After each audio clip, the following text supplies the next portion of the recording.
Hey guys, welcome back to another tech tip. So we've talked about motherboards, hard drives, solid state drives, CPUs. Today we're going to talk about what powers the computer, the power supply. Stay tuned.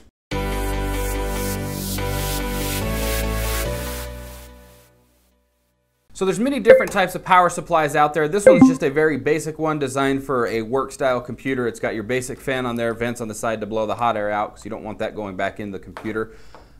Almost all power supplies will have a power switch that you can turn on and off depending on what you want to do, and then of course a 3-prong that will then lead to either a 110 or a 220. Usually this one doesn't have it, but usually there's a switch that you can adjust for the power rating. Now as you can see in this case right here, this is where usually your power supply would be located.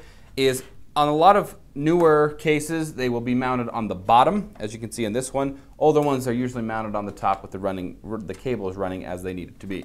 But typically what you'll have on newer boards is you'll have a 24-pin power connector, usually with an additional 4-pin power connector. And then you have a bunch of other different types of cables. This one is a 4-pin Molex right here. This one will usually attach to older hard drives or older optical drives. And then you've got the newer one that's a SATA drive. This will also power new hard drives and new optical drives, solid state drives, etc. These just provide a little bit more current or a little bit more consistent power. And then of course you'll notice on here that we have a graphics card installed on this motherboard just to kind of give you an additional look on power.